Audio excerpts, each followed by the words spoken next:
Hi there. In this tutorial I'm going to cover how to create a scene something like this, which is obviously a beach scene, and we're going to animate it. We're going to have water, as you can see here, moving. I uploaded an animated version of this earlier in the week and you can take a look at that. I'll put a link in the description.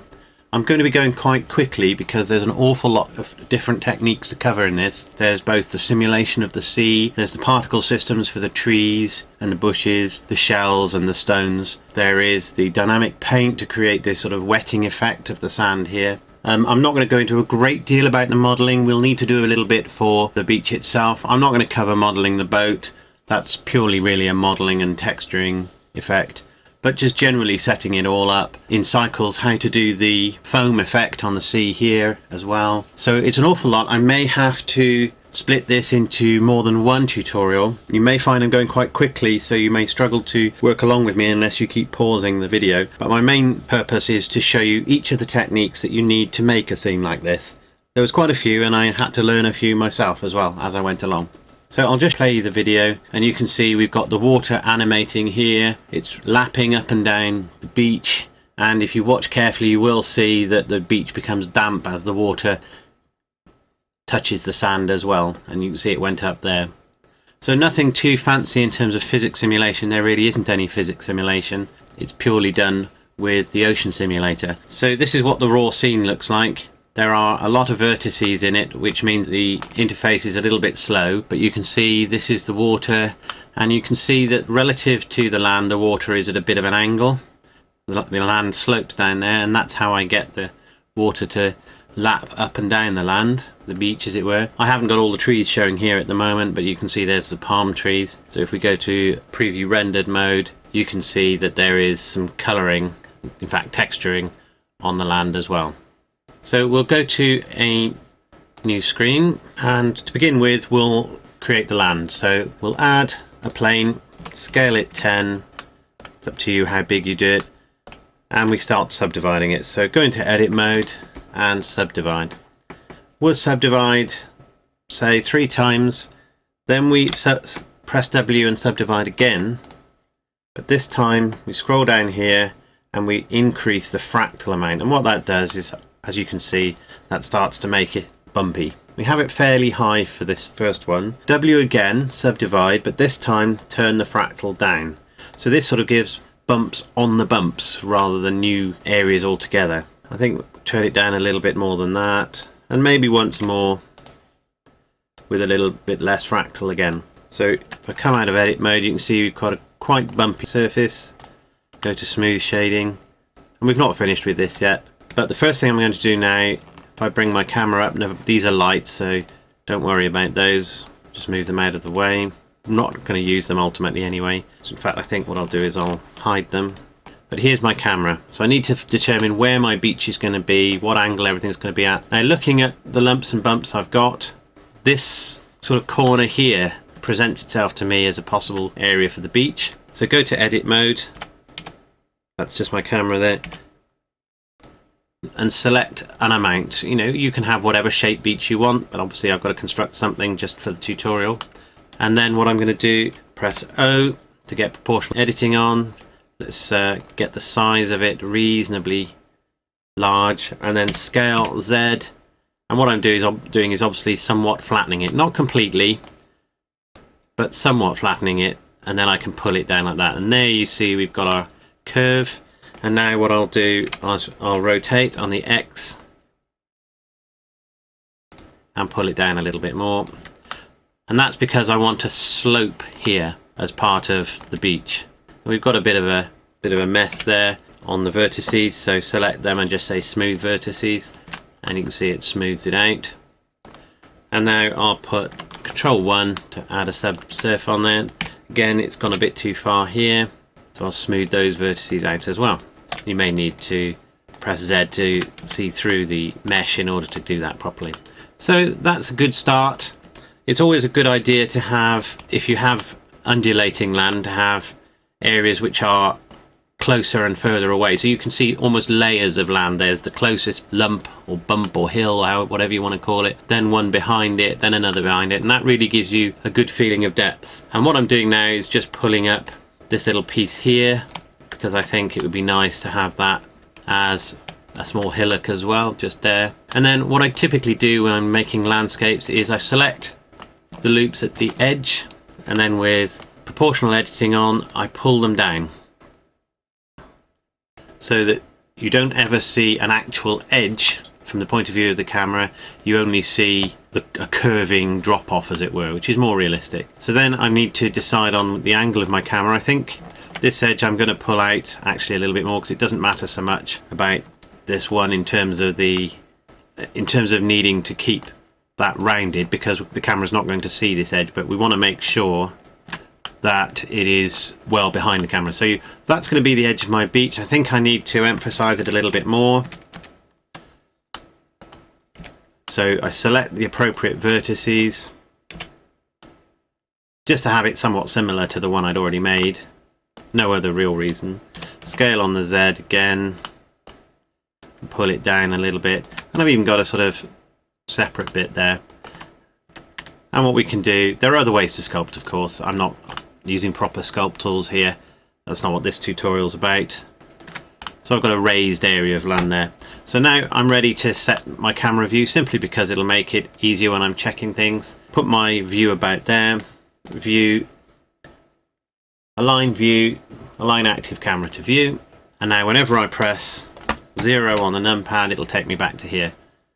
So I can right click on the edge of that with the layer containing the camera switched on and move the camera around with the normal controls for moving things around. So we'll go with that for now. I might want to make some adjustments, perhaps to raise this area up a little bit so that we can see a little bit of land back there, but that's okay for now.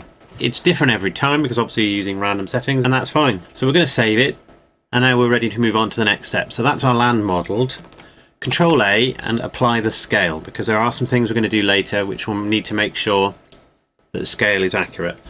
What that does is it sets scale here to be 1. So this is the multiplier of the scale. Without the scale applied, you can see because I scaled it up by 10, it changed this multiplier to 10. So whatever dimensions it had, it then multiplied them by 10. But by applying the scale, that resets it to 1. So it hasn't changed the size, but the scaling is set to 1. So it's its base size.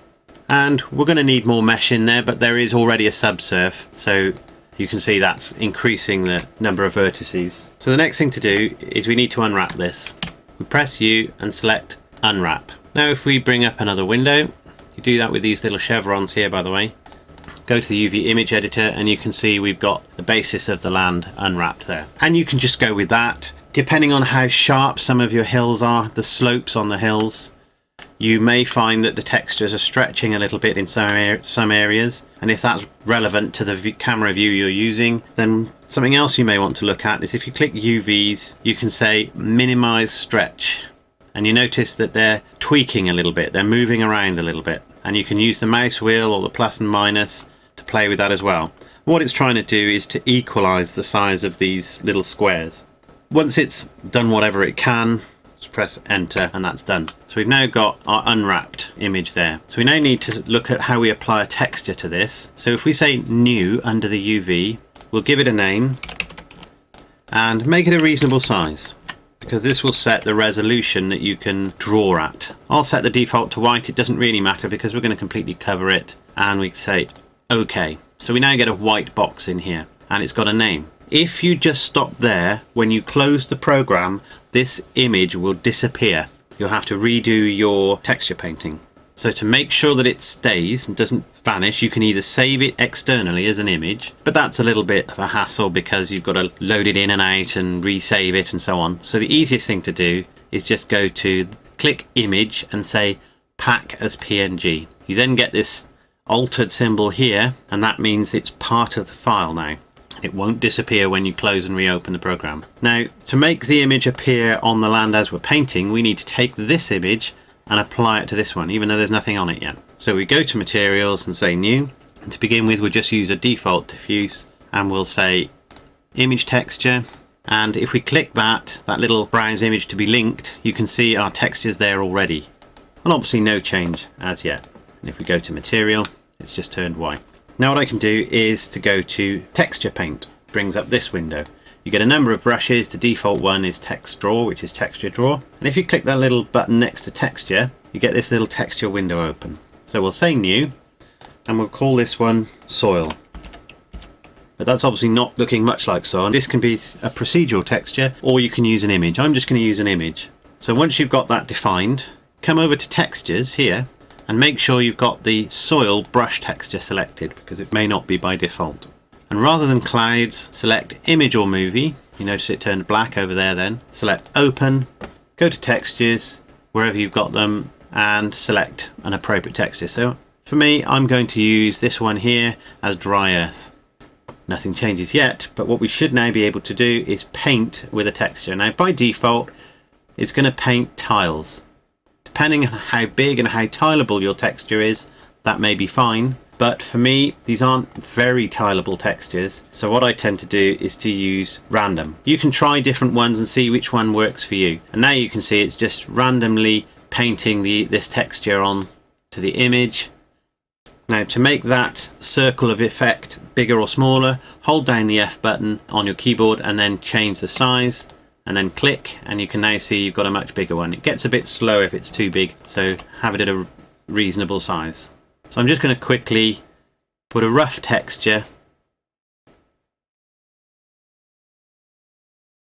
over this area, and then we'll make it a little smaller and we'll put it there. So this is really the edge of the ground, and if we scan around you can see we've got some bits I missed. Not that it really matters, but if you ever did decide to try a different camera angle, you don't really want to have to go back and reset all the texturing. So that's a basic soil texture painted on. So now we want to switch to perhaps a sand texture, and finally we'll put some grass at the top, grass sort of texture at the top here. So I'll click the plus and we'll call this sand. We'll come over to here. If it isn't already selected, make sure you select the sand texture. Again, I'm going to go for image or movie. You can use generated textures, procedural textures if you want to. Open, and I'll use my tileable sand. So we just very crudely paint this in.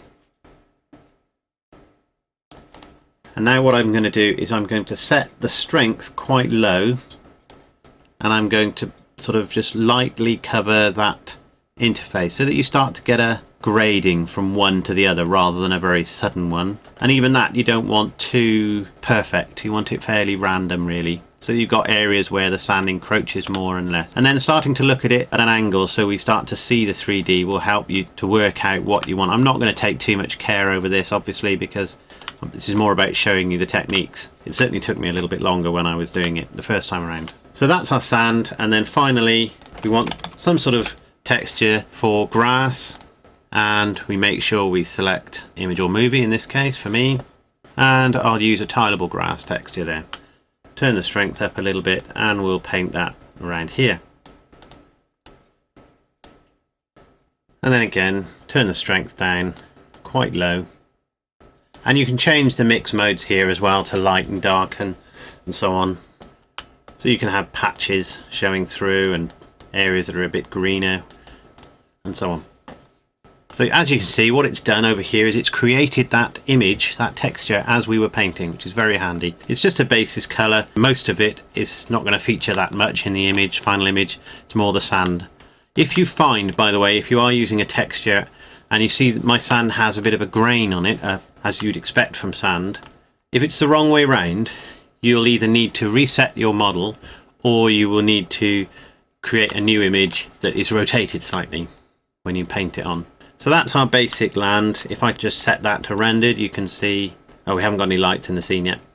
So before I do that, in fact, we'll add a sun into the scene now. So, and I found, add a lamp, sun. I found, particularly for sunlight, these lamps are better than mesh lamps. Mesh lamps, which is basically things like a plane set to an emission, are very useful for some things, particularly for indoor lighting and so on. But they're less useful when you're doing an outside landscape based scene, whereas the sun works much better and seems to be less noisy as well. So I'm going to set this, in fact, I'm going to set this sun over here somewhere, bit of a slope to it so that we've got some shadow. And then one important thing is always set in your using cycles for any light sources, and that includes the sky, which we'll look at later. Make sure you set multiple important sample on. If you don't do that, you will tend to find you get a lot more fireflies. So set it to a slightly yellow colour to make it warmer, and then we'll have a look at a rendered view. So it needs to be quite a bit brighter. And when you use preview render like this, you will find that you're only seeing the preview version of the subsurf, by the way, which is why we're getting these little squares here. So if I set that to 2, you can see that smooths it out quite a lot more. And that's not bad actually.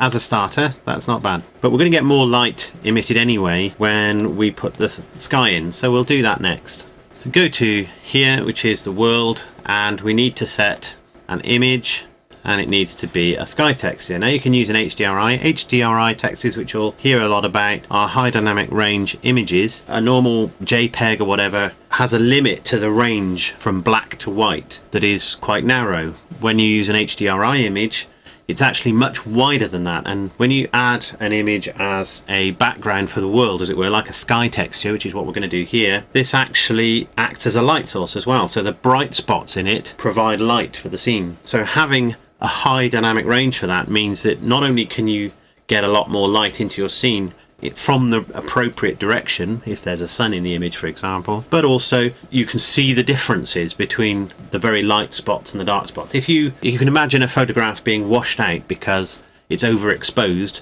an HDRI image is much less likely to be overexposed because it can handle all that wide range of hues, wide range of brightnesses. That's as I understand it anyway. So we'll just pick a scene. I'm going to just use this one. That seems like an appropriate one. And we'll go to the preview render to see what it looks like. Come out of orthographic if you're in it. Now to start with, it doesn't show because you need to set the right mode here. Now what I usually do is I set mapping first and then I select generated down here. Now we can start to see the scene. If it's a scene where the camera is stationary, you can just use camera. And what happens is that the scene is static relative to the camera. If the camera is going to move, you will need to use something like generated. The reason I use camera is because it's easier to set it up. So you can see I've got a seam down the middle there at the moment. So what I can now do is I can move the sky around here such that it matches my scene more appropriately. And I can change the size of the scene here to do what I want to do. So that's about right. Now while we're here, something else you may want to do once you set your sky up is come into the render panel, under dimensions, click border. And what this does is just stops rendering everything outside of the camera view, which obviously speeds it up and means it's less distracting, but also means you can see what you've got selected if it's bigger than the camera view when you're actually showing the pre-rendered version. So that's fine. That's our basic land with sky in the background, and you can see now that the sky is providing some light. If I go to my sun and I set that to 0, you can see we're getting this blue cast, and just like the sun, you can play with the intensity of that as well. If I set that up to 3, that's quite a bright sky, but because it's not an HDRI image, it's starting to wash out. But I think 1 is fine. Shadows should be somewhat blue in daylight. And I'll put my sun, I think I'll put that up to 7, I think will be fine. Maybe even 6, because we do want our shadows to show. So we're getting a bit of shadows here and so on. And now the size of this will set the sharpness of shadows. So if I put a cube in the scene and bring that into the scene so that we can see it, scale it a little bit and then bring it down. And now go to the preview render. So you can see the default shadow has got quite a soft edge to it. If you wanted really strong direct sun, you might put that at a much smaller number like 0.01. There's still a little bit of blur to the edge, but you can see it's quite a hard shadow. I want it to be sun that's perhaps partially behind clouds, slightly fuzzy, and also there's an aesthetic choice to be made as well. Are the shadows important to the scene, or do you want them just to be a subtle effect? 0.1 maybe is a bit too subtle, so perhaps 0.05. So you've still got fairly noticeable shadows. We move this around, you can see the way they get longer as they go down slopes and so on, but it's fine. That's about what I want for this scene. It's good to use material mode because it doesn't force Blender to start rendering things, but it does show you where your land is, and that's another of the advantages of texture painting like this. It gives you a clear idea of where you're going to put things. So the next step then is we need to start to make some of the particles, otherwise known as trees and things like that, that we're going to put onto the land. So I'll go into a different layer. And by the way, I just put the 3D cursor there just by left clicking so that when I create something it will appear there. So I'm going to add a curve, which is a tree. If you don't see that there, you need to go to File, User Preferences, and make sure that the sapling add-on is enabled. Why they didn't call it the tree add-on, I don't know. You will get a default tree to start with. Don't change anything about the tree until you're happy with it in terms of moving it around with the cursor, because as soon as you do, your options here will disappear. Turn on bevel so that you can see it better. So I want to make a palm type of tree. My trees aren't exactly palm trees, but they are reminiscent of them at least. So I want a lot of trunk and very little branches. So the first thing to do then is to go to branch splitting and look at the base size. As you increase that, you can see the overall height of the tree isn't changing, but the ratio of the size of the trunk where there are no branches to the size of the tree where there are is changing.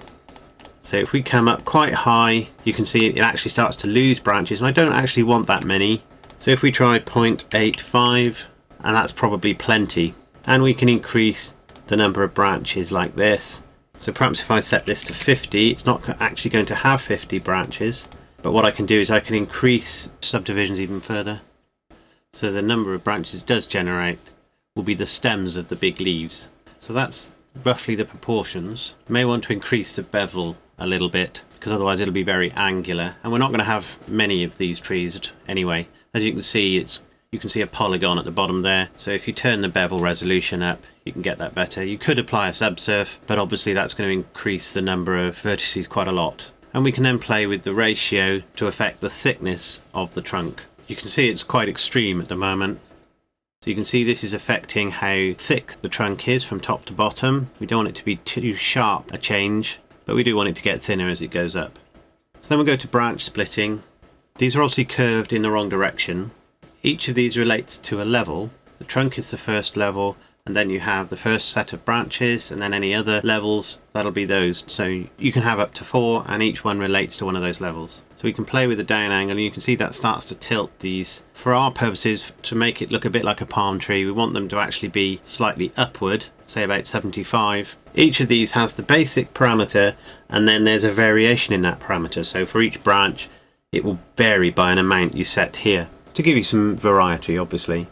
So then we go to branch growth, and we need to play with the curvature. So we need it to droop rather than point upward. We go now back to branch splitting, and we'll play with this angle a little bit, and you can see we're starting to get something more reminiscent of a palm tree. And then we can go to leaves, and we can turn them on. Now obviously that's completely the wrong kind of leaves. What we really want is much longer leaves, and you can see we can generate leaves that are longer like that. However, that's not quite what I did, put it that way.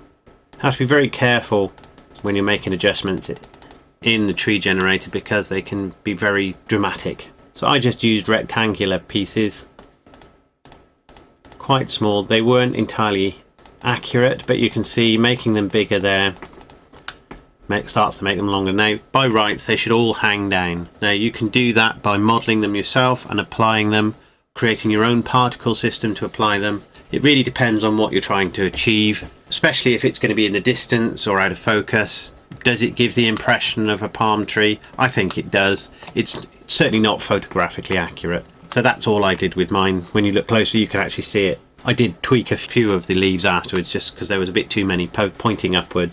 So once you've got something approximating the length that you want, so this will vary the length, and then this one will vary the width, then you're ready to move on to the next step. So before you come out of the editor, go back to geometry and put something in here like palm 1 and say export preset.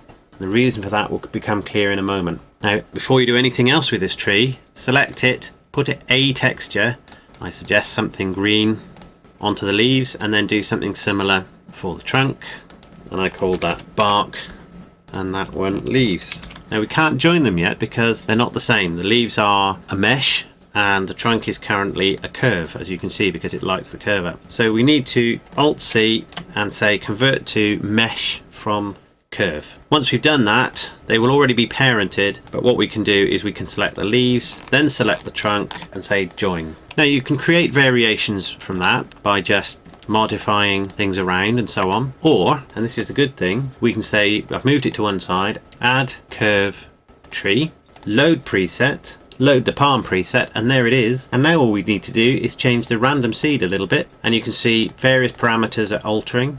Go to leaves, turn those on, and apply the textures that we've already created. Convert it to a mesh, select the leaves, select the trunk, and there is our second palm tree. I also, it doesn't matter too much how you do it, I also made some modifications to them. For example, down the bottom here, widened them out just to sort of give a bulging base. You could also, as I say, apply a subsurf if you wanted to, but make sure that the leaves are not grouped when you do that, because otherwise they'll be modified as well. As with all these things, it depends on how much work you want to put into it, how much time you have, and how visible it's going to be. No point in spending many hours modelling if it's really not going to be that visible. So now you can see we've got both textures here. And what you might want to do is to create a sort of little group of them. I usually have at least 5 different types when I'm making particle systems. And in addition, if you want to, you can add a coconut. So that's just a cube. I put a subdivision surface on it, stretch it a little bit, and apply a material. It's going to make it a fairly light greenish colour. I've applied the subsurf, and now what I can do is we can extrude one face. We can round off. Just press spacebar to bring that menu up, by the way. Add a few more loops. Round those loops off by just using circle. It's gone into edge select here, but that doesn't matter too much. And you could put another subsurf on there, but really it's not going to be that visible. Scale it appropriately and put it up in the tree. And you might want to do several of them. I think I did 4 or 5 in little groups and just hang them in the tree. Again, it's that level of detail thing. If this was an important part of the scene, you'd have to spend a lot more time on it, making sure things looked right. These are actually, although they're important geometrically speaking, they tell you it's an island, as it were. They're not important. They're not that important to the scene because they're quite some distance away. Well, they were in the one I made anyway. And once you've made those, join those to the palm tree as well. So we'll join those two together, and then select all 3 of our palms and Control G to make a group, and we'll call this palm group. Coconut palms, yes. And that's our trees done. While we're here, I'll make some more particles. So I'll add a cube, put a single subsurf on it, face select mode, stretch it out. I'm doing this very quickly because obviously this is really just to show you the techniques. It's not about the details of how we create every element of the scene. It's the techniques more than anything else. So I'm creating a very rough stone, just pulling and pushing a few faces around. There are many different ways to make things like this. Tricky bit is actually the UV unwrapping, but then again the stones are not going to be seen that closely. So now go to materials, put a basic image texture on it, and we'll use this one. It's obviously not perfect, there's some stretched bits on there. Maybe able to fix those particular stretched parts actually. So if we go to UV image editor, identify the ones that are a problem, those two, and move them around a little bit. If not, select them all. Let's try minimizing stretch. And if that doesn't work, then you'll need to apply a seam and unwrap it properly. But a rough unwrapping is fine because, again, we're not going to see it in that much detail. So we then create typically 5 copies. First thing to do is actually select each one. I'm going to rescale the texture and then move them around. So they're each in a slightly different position in terms of their texture. You can rotate them as well, which makes them look more unique. So they've now got a different texture each, which they already begin to look different, but we can now select a few faces and move those around. As you can see now why I think this tutorial may take quite a while, and I may need to split it into several pieces. I'll try and do everything quickly as I can. I know some people anyway like it fast. And it's just really creating some variation on the rocks. And if you want to, because again there's not going to be too many of them, you can apply another subsurf. You may have noticed I applied the first subsurf because it was really just to give me some extra vertices. Those two are a bit too similar, and maybe have a longer rock. So again, select all the rocks, Control G, and make that the rock group. Now very quickly I'm going to show you how to make some shells. There's a lot of different techniques you could employ. I've shown how to use the array modifier and things like that, so I'm not going to go into the details of that. But if we add a plane, let's say, to start with, let's move that over here, and we put some subdivisions like that on there, and then In fact, I'm going to put more subdivisions than that on there. About that many, I think. Then what we'll do is we'll select every other, easy to see like this, every other subdivision except for that edge one. I think I'll delete that edge and that bit there, because what I want is that. Now I'll pull them down so I get a sort of fan effect. Now I select that edge and I need to put some more vertices that way now, some more loops that way. But select that edge, turn on proportional editing, scale on the X, and I need to change the shape. And I think I'll go for that loop. Do the same here. And you may be able to see what I'm trying to achieve is a shell clam shape. And how you do it is up to you. Once you've got a basic shape, you'll probably want to put some curve on it and then subdivision surface. And probably that outer edge scale on the Z just to reduce it, and the same with this one. And obviously this isn't the perfect shape by any means, but it's just a sort of rough approximation of a shell. I spent a lot longer on it to get the shape right, and obviously we need to pull this up in here as well with, okay, so roughly speaking that's our clamshell. And I'm going to apply, probably could do with some more curvature on it, but we'll go with that for now. I'm going to apply a solidify modifier because I want two faces now, and I'm going to put that, I think it'll be okay where it is actually, fairly thin. Apply that. I now have an inner face and an outer face. So let's apply a base material. We'll call that outer shell. Make that a sort of pinky colour. And we want to select the other side just very quickly, doing this very roughly. Add a new material and call that inner shell. And obviously I have done this very roughly, and you can spend a lot more time on it. I basically need to set that. And what I then did was I UV unwrapped it, and you can just use U project from view bounds on there. Come into UV image editor. So I say new shell texture. Well, we'll leave it black, it doesn't matter. It's the right size for our shell, but we need to go image pack as PNG. We need to select that image for our shell, or outer shell anyway. See, it's still white underneath. And then we go to object mode, texture paint. We're going to create a new texture this time.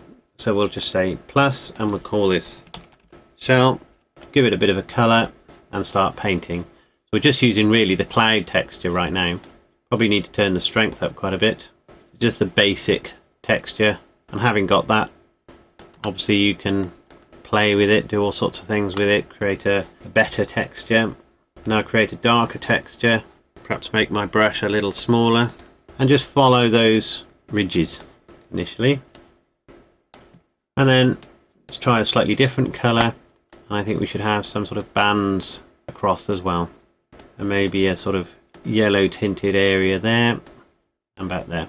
Normally you should look at a shell obviously and use that as the basis, and I'm just softening it in areas a little bit, and you can play with the overall colour balance of it and so on. So that will do for now. And obviously what you would do is put a glossy effect on the inner shell. So for example, that might be a mix shader with something like a diffuse, a white or yet slightly yellow diffuse on the inside, and then a glossy. And you could put a colour on that glossy so that certain reflections will have a bit of a colour shift to them. And you can go on and make lots of different shells. I'm just going to make that one for the moment. You can spend a lot more time on it. I know this one doesn't look very realistic at the moment, but then again, you're not going to see it close up. You're going to see it from some distance. This one's got algae growing on it, obviously, and really just part of the decoration of the scene. I'll make a few copies of it. It's fairly easy to make shells, but you just have to spend a bit of time on it. And this tutorial is not really about modelling. So you could, for example, have these two halves like that, and we just join them together as before, and we'll call that the shell group. I spent a lot more time on the shells. Previously I made spiral ones and so on, but it does take quite a long time. This is just really some representative shapes for shells. So that's got a group of shells, a group of stones, and a group of trees. So we'll go back now to our land. Go to material mode. So we're now ready to start adding some particles. So we'll begin with the palm trees, and we know we want them roughly along here. So first of all, let's define some vertex groups. To go into edit mode, we can still see the outline of what we want. Press C and we'll just come along here and roughly select this area. One of the good things about this way of doing things is you can be fairly rough and just let things sort themselves out and play around with them after. Click plus and we'll say palm verts and assign. Press A, click select just to make sure that it worked. Next we want an area where we're going to have the jungle, as it were. So C again, and this is going to be the green area, just slightly back from right at the front. We don't want it completely there. We're going to get rid of some of these vertices in a minute, by the way, because for my purposes anyway, I've got a still camera and there's no point in rendering particles and vertices that are not actually in the scene. But roughly speaking, that's where the jungle's going to be. So click plus and we'll say jungle verts and assign those. Next we want our shells, and I want those on the part of the beach that's fairly exposed out of the water, so that's going to be this area plus that, and we're going to call that dry beach, assign, and then finally an area roughly here which we'll call stone verts. So we've got a set of vertices defined to define the different parts of the beach. So now we can start to put some particle systems on. So define a particle system, give it a name. This one's going to be palm trees, name both sides so you know what's what. And we're only going to want, we'll say 10 palm trees at the moment. We want them to start on frame 1, and because we may well be doing an animation like I did, we'll set the lifetime to 5,000, something like that. Quickly skip down and set the vertex groups to palm verts, and now you can see our little dots are appearing roughly along here. And then we can set physics to no, and we can say that we want to have a group of objects and we want the palm group. Use rotation and pick random, and as always they tend to appear on their side. So we'll come into here now, we'll select everything because we're going to need to do the same for the others as well. Rotate on the y-axis 90 degrees. Seems to be one of those things, it always needs that. We obviously need to make some other changes, but we can now start to make them a little bigger. So let's increase the size, look through the camera, it's getting up towards the size we want. And at the moment they're coming straight out of the normals, which is basically whatever face they're growing from, they're facing in that direction or growing in that direction. We want some variation, we don't want them all growing upward, but perhaps not quite that much. So if we click rotation and we'll say velocity global Z, now they're all upright as far as their original orientation is concerned, and then we can add a little bit of random here just so they're not quite so uniform. We can also add some random size. That makes randomly makes them smaller, so we typically will need to grow them a bit after that. And then we can play with the seed. But before I do that, what I'm now going to do is get rid of some of my land, as it were, because that will redistribute the particles, which is why I'm not going to worry about the distribution of the palm trees until I've done that. There will be effects that are rendered like bounces of light, even if it's not in the camera, and certainly things like particles will show up. So what I'll do, go into wireframe mode, press C, and leaving a little space because we don't want any holes, I'm going to select the faces that are well outside my view. So if I look from the top now, you can see that gives me this sort of fan shape. I think that's okay. So press X and say faces, and now you can see that moves the particles around a bit, and now I can play with the seed to get a pleasing distribution of trees, and obviously change the size of them if I want to as well.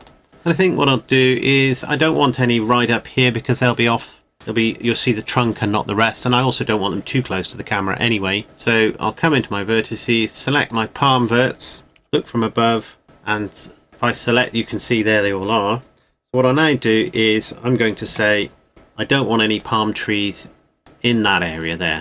So selecting the palm verts, I click remove, and now when I select it, you can see it doesn't allow them there. So if I now come out of edit mode, go to my particles, sometimes you need to jiggle them a little bit, and there you can see they're only growing over there now. I can afford to move the camera a little bit perhaps, and we'll go with that. We don't want too much variation in the palm size because it won't look right. What we can also do though is put some randomness on the phase, and then they'll be tilted in various different directions. And if you use modifier stack, it'll give them more faces to distribute around. I quite like that actually. We've got a little bunch of palm trees over here and it goes off in the distance. So that's the first particle system. Next one, we haven't created the jungle trees yet, so we'll do that last. But we can now add some shells. So that's now easy. Click plus. We'll use the palm trees as our basis, but then click this little 2 so that it's an individual particle system. We'll call this shells. And we'll make it 150 to start with. Obviously we don't want palm trees though, so we tell it to use the shell group, and we probably want them quite a bit smaller than that and a bit more randomly distributed. And obviously we need to tell it to use the dry beach area. And again, there's an area there where we probably don't want them. They've come a little bit too far up the land there. Yep. So where we don't want them, we'll just select like this and say remove. Go back to our particle system and jiggle it around. There we go. And I think we can probably go with less shells than that. So those are shells. Some of those will be in the water, some will be out. And then finally, we'll copy the shells this time, make it unique, call this stones. Go with the default settings for the moment, except we need to change this to stone vertices and we need to change it to the rock group. These ones are currently stood on their end, so we probably need to rotate those back again, and we probably don't need so very many of them, or maybe just redistribute them a little, and certainly have a good variation in size. And we can use the normals for these, and we should use the normals for the shells actually as well, so it's normal for the rotation, and that way they'll follow the rotation of the sand.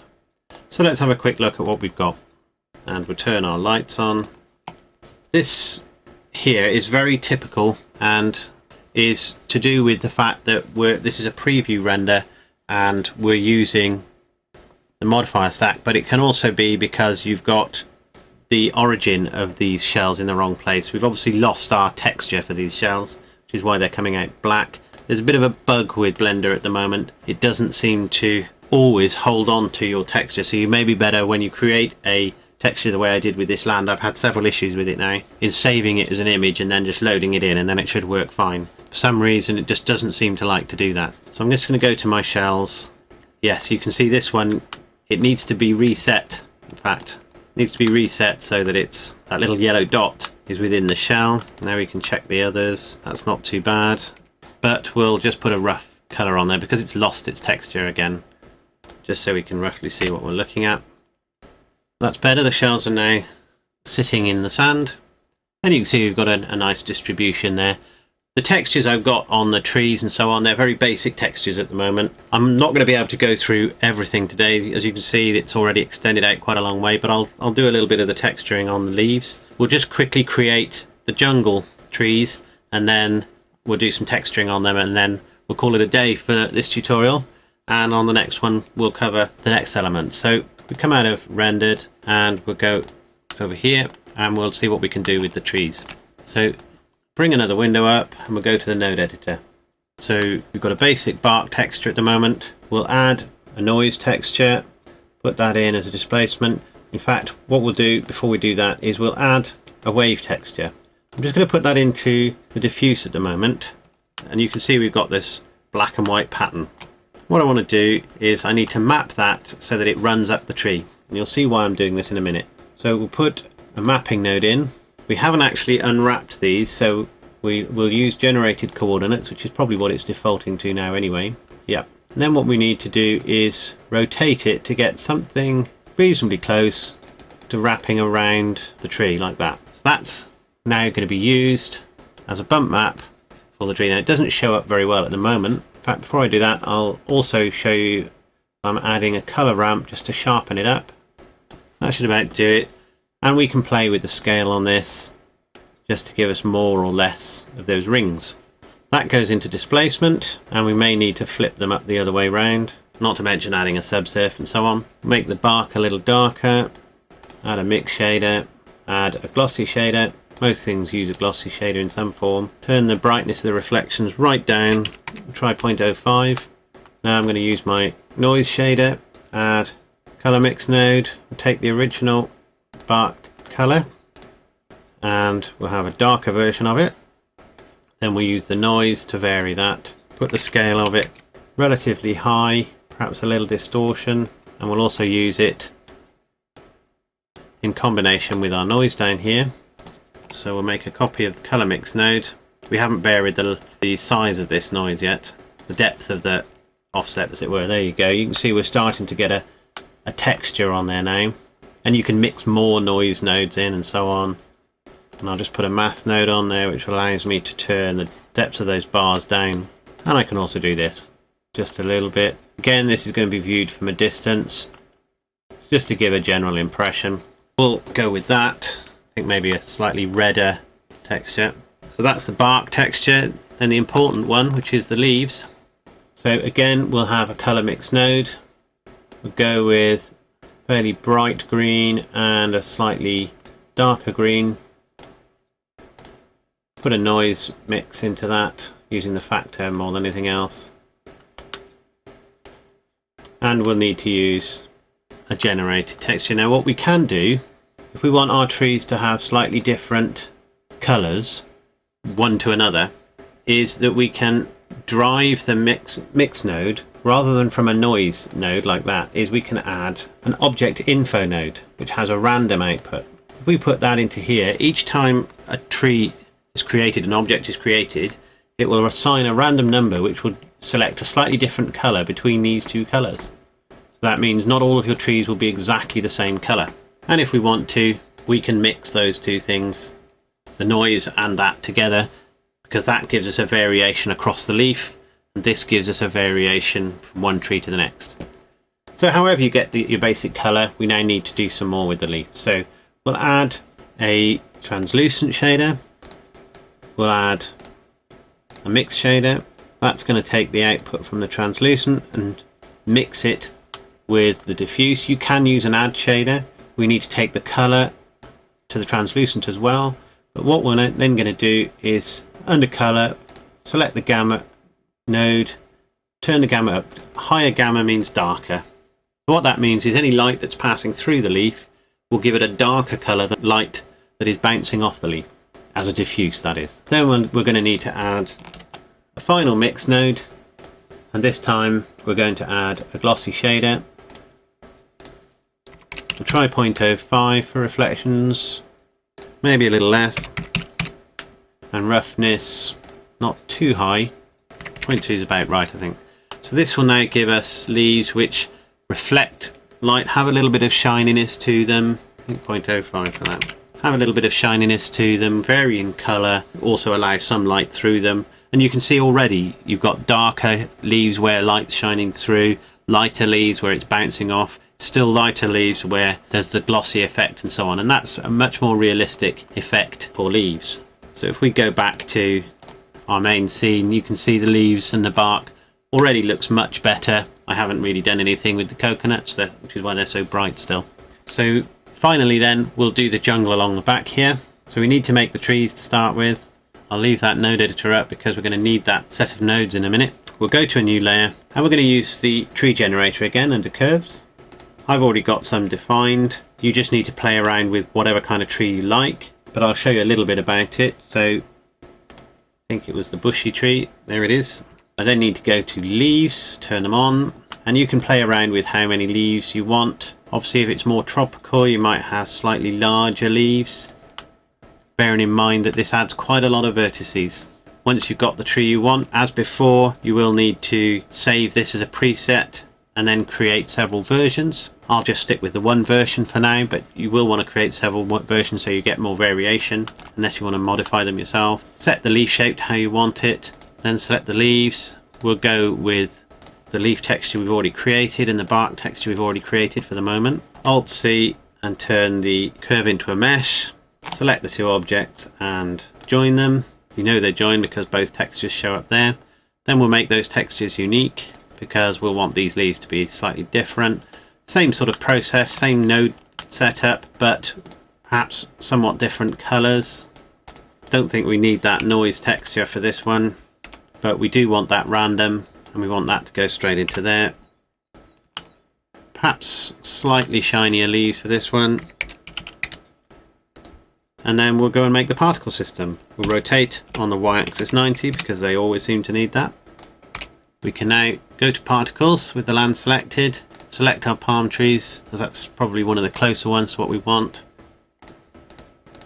And then call this jungle, and we'll say 30. It's currently selecting the palm trees, so we now need to say object, and we didn't name our tree, so let's just go in, select our tree, and we'll call this a bush.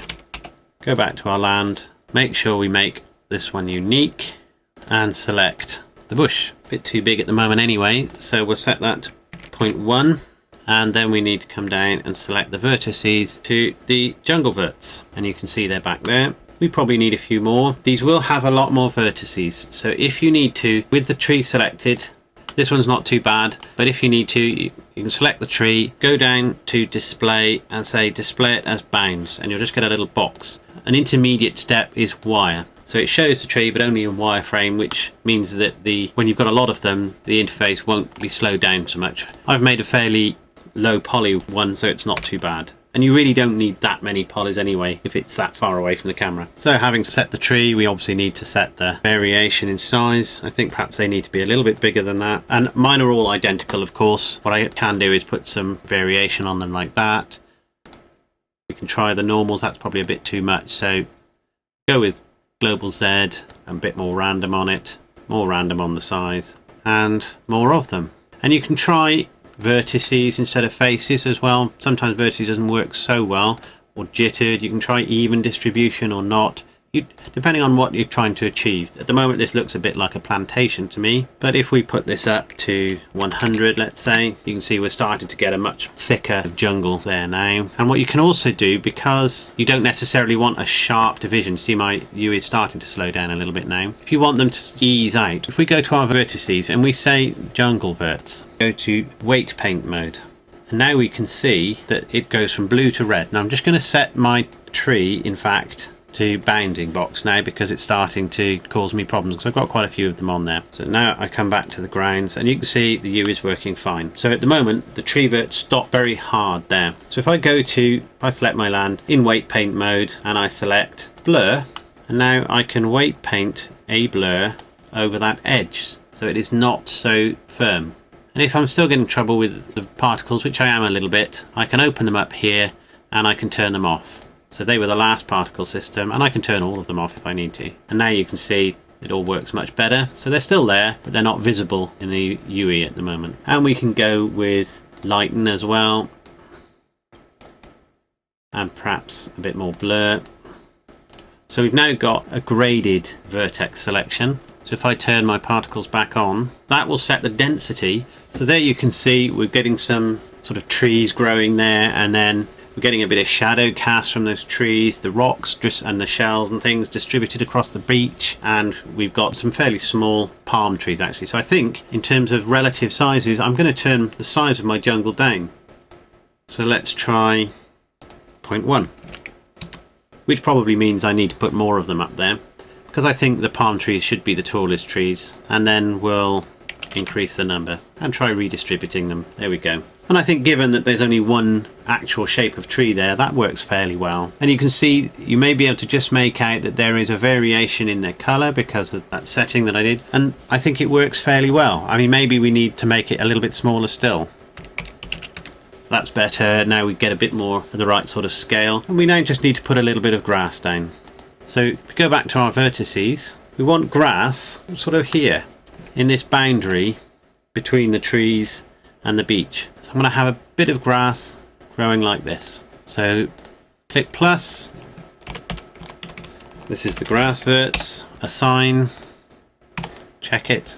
It's there. And what I'm going to do is I'm going to turn all the other particle systems off just to make things a bit simpler and easier to see. So with grass, we used to have to create particles with cycles because it didn't have a strand renderer, but a version or so ago they introduced one, and that's great. So we'll just click a new particle system. This time it's going to be hair, and you can see it makes all these grey things. Scroll down, set the density to grass verts. You can see that's sort of roughly where we want it. And the length. Now, the length isn't going to change much at the moment. Changed a little bit, but that's because we need to come into here again and go to weight paint and do exactly what we did before, which is having this sort of graded version either side of it. Again, it can be fairly rough because of the random nature of grass and just the whole way that this works, and you can have some little splotches where there's no grass at all. Don't want too much grass growing on the beach. Okay, so what we can now do is set the overall length of our grass, which is a little on the long side. Try 1 to start with. It's probably a bit too long.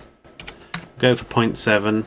So we've got the length and the verts themselves defined there. If you want them to wave in the wind, you will need dynamics so that you can blow them around. I'm not going to turn that on. That's going to really be heavy on processing power, and there are other ways to do it as well. It's always worth turning B-spline on. It just helps with it, helps to make it smoother, and the strand renderer. Then we need to come down to the cycles hair rendering. So we want curve segments because we don't want our grass to be sort of straight lines, and ribbons should be fine because it's grass. The root, let's try 0.2, that might be a bit too thick, and then we'll see how that goes. So let's render that. It's a bit on the fine side at the moment. It is there, but it's very, very fine. So we're going to add more grass in it, and of course the texture isn't right at the moment. You can just about see the grass now, so that was 0.5. So we'll call this grass.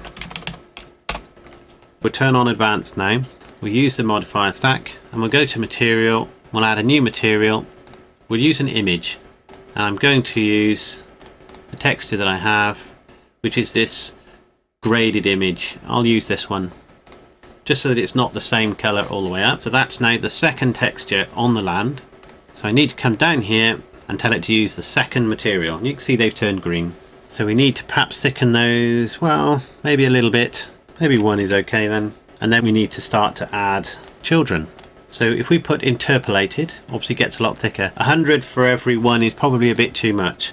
And certainly I started to get problems with that. So I'm going to say 30 for the final render. And we'll say 30 on the preview render as well. Say long hair, and then that gives you a bit more variation. That might even be too much actually. I'm going to go for just 10. Because I want fairly sparse grass. I don't want it too thick. We want a fair bit of randomness in the grass orientation, which I've just added. Perhaps not too much though, I'm just thinking, because I'm going to add some in another way in a minute. So we want some randomness on the size. Difficult to see with the children on.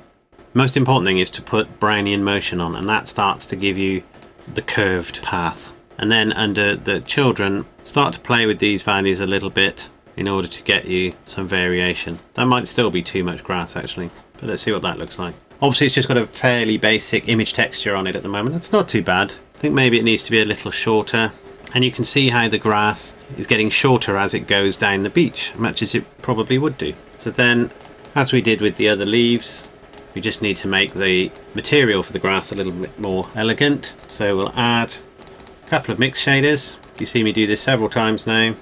Add a glossy, add translucent. Don't tend to do the random colouring so much for these. You can do it of course. Plug the colour straight into the translucent as well, and add a gamma.